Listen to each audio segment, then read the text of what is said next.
Oke, Bismillahirrahmanirrahim. Assalamualaikum warahmatullahi wabarakatuh.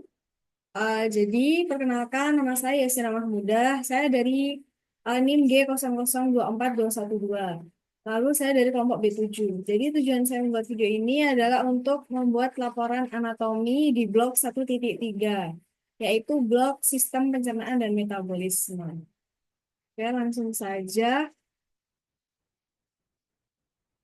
Oke, yang nomor satu. Jadi intinya di sini Alif flexing ya teman-temannya karena dia punya roti sobek. Lalu pertanyaan yang pertama adalah jelaskan tentang pembagian lapisan-lapisan dinding abdomen anterior dan posterior. Oke, langsung saja. Ini mulai dari anterior. Jadi di anterior itu dia ada beberapa lapisan ya, ada banyak lapisan. Yang pertama tentunya kulit, itu lapisan terluar. Terus nanti ada fascia superficialis, dia nanti dibagi jadi fascia camper sama fascia scarpa gitu. Oke. Nah, nih, yang paling terluar itu tadi kulit. Lalu ada fascia camper. Fascia camper ini dia lapisan lemak superficial ya. Itu.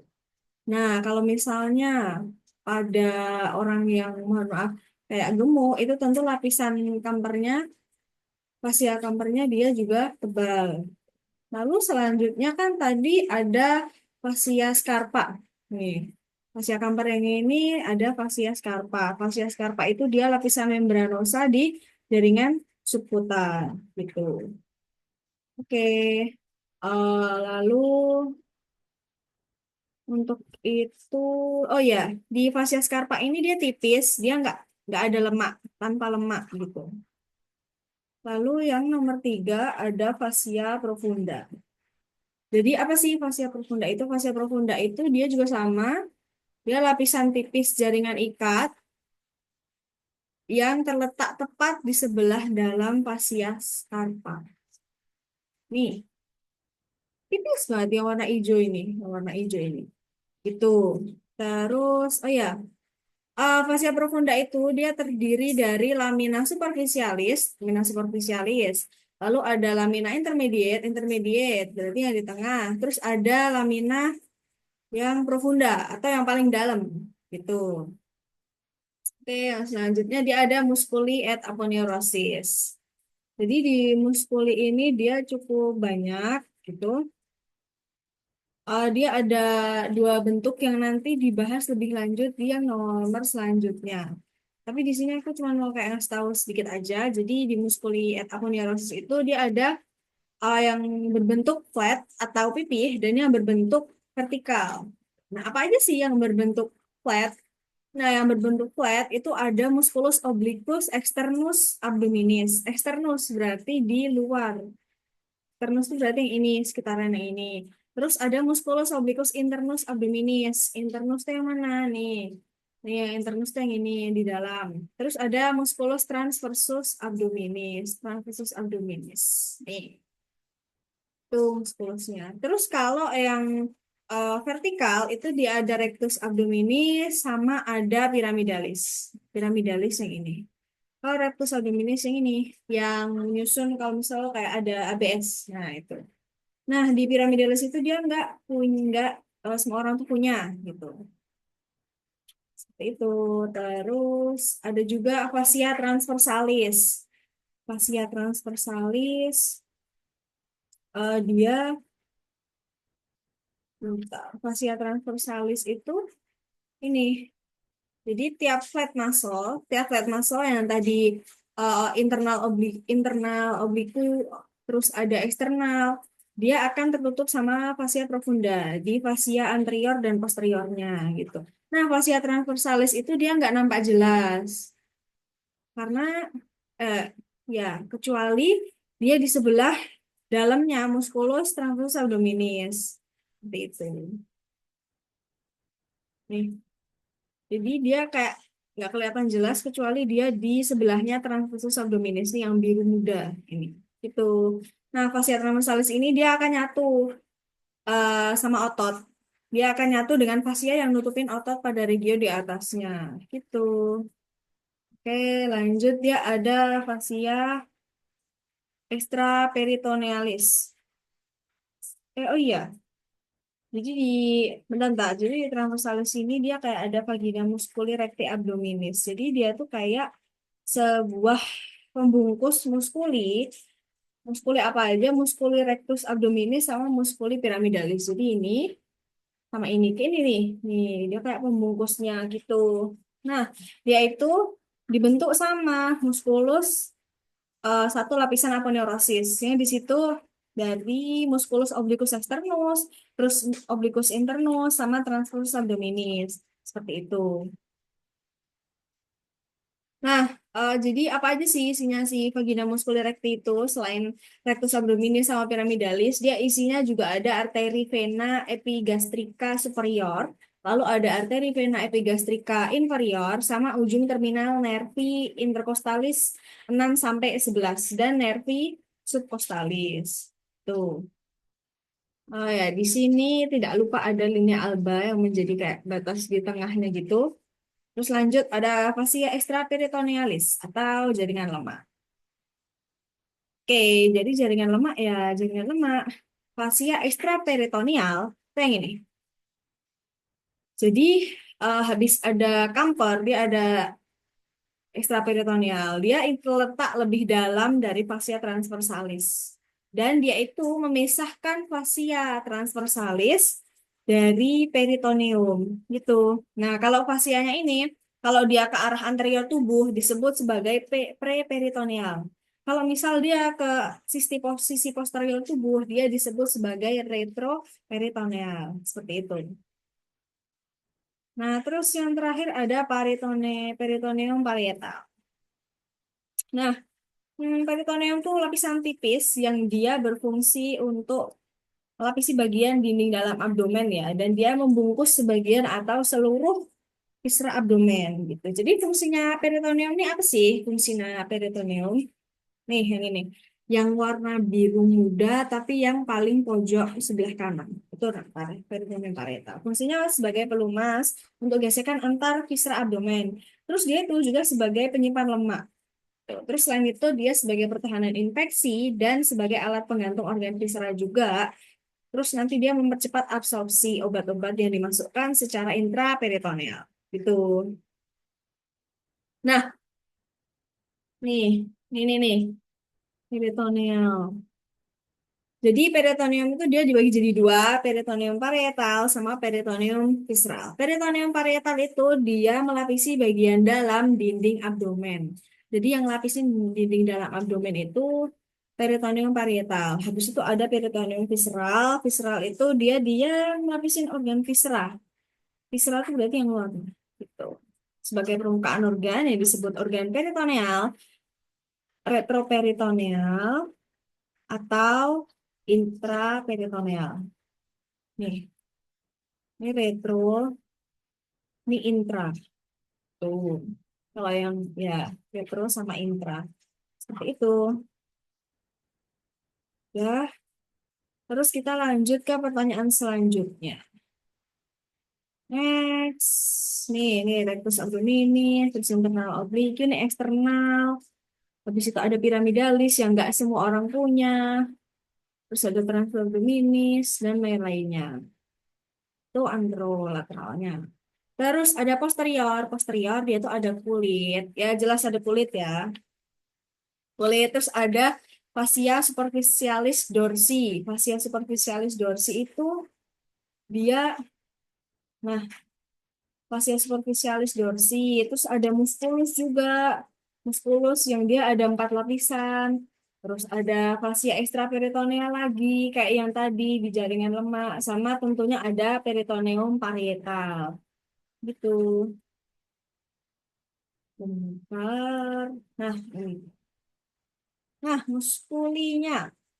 Yang tadi kan muskuli ada 4 lapisan ya. Nah, dia itu lapisan pertamanya namanya muskuli latissimus dorsi.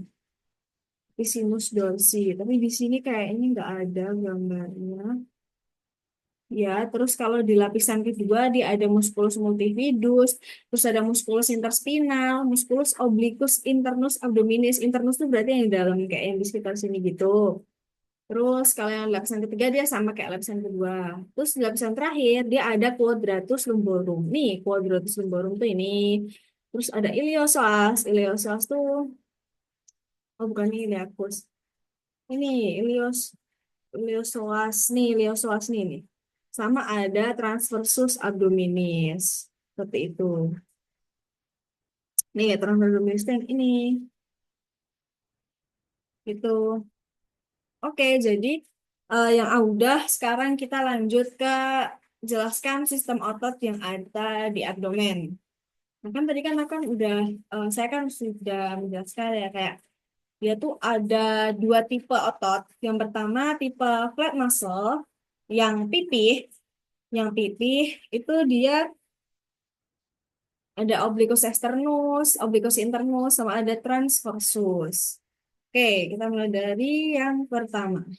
Obliquus externus abdominis. Jadi obliquus externus abdominis itu dia itu nih, nah ini aja. Obliquus externus berarti ini. Dia itu berjalan ke arah inferomedial. Gitu. Polanya tuh kayak kayak huruf V gitu. Gitu. Aponeurisisnya menutupi bagian anterior dinding abdomen. Terus mendekat karena dia mendekati garis tengah tubuh, aponeurisisnya saling terjalin dan dia membentuk yang namanya linea alba.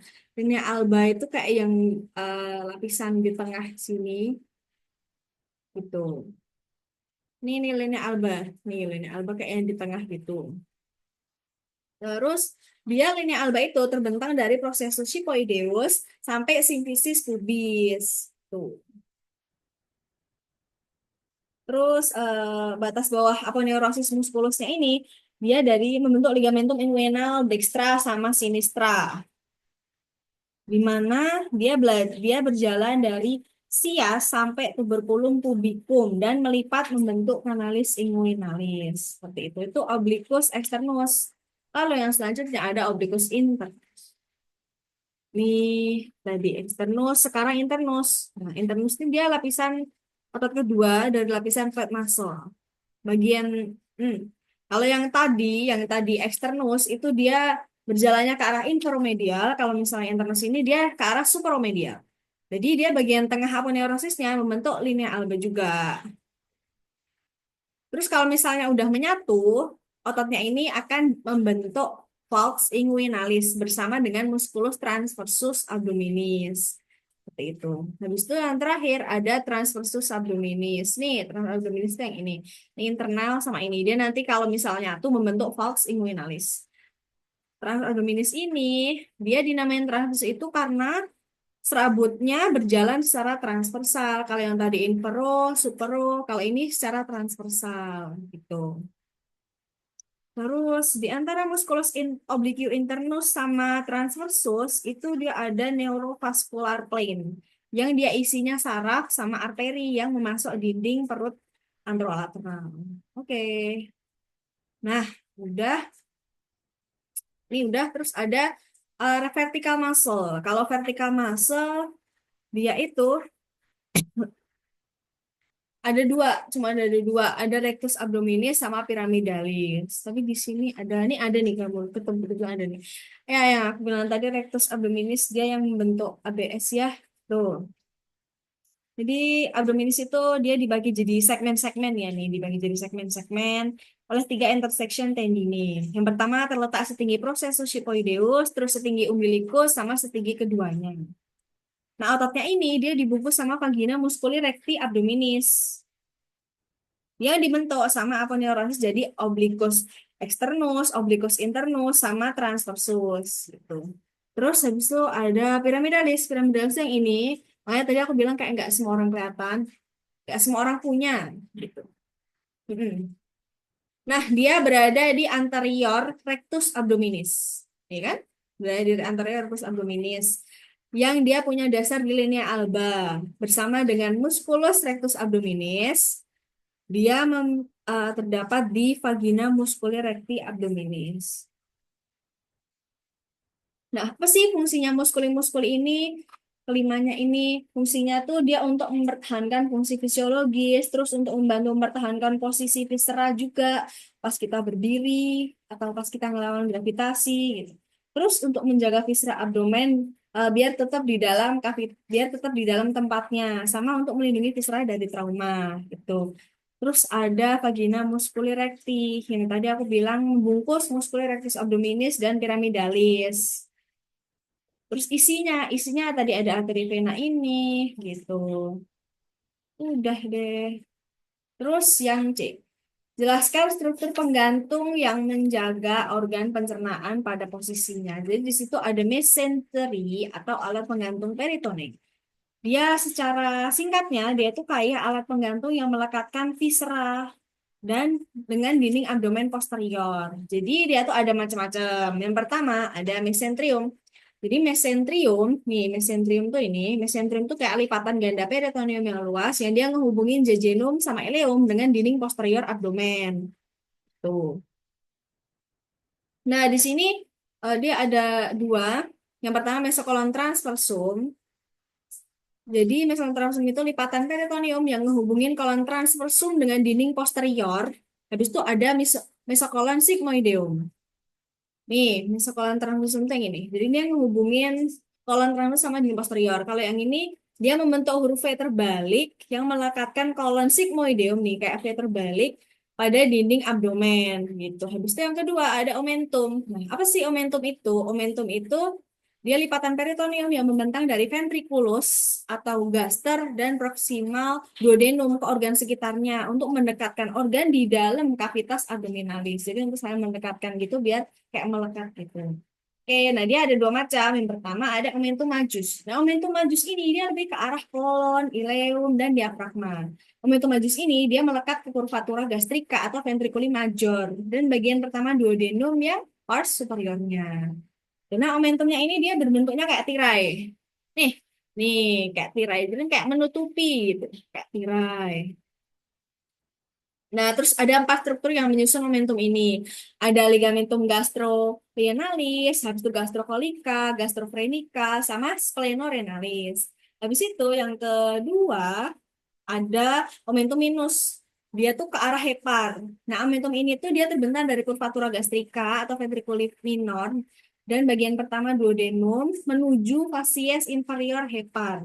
Ada dua struktur yang menyusun momentum ini. Yang pertama ligamentum hepatogastricium di medial, hepatogastricium di medial, nih. Habis itu ada dia melintas antara gester dan hepar ya. Hepa sama gaster sama hepatoduodenal di lateral. Dia melintas antara duodenum dan hepar.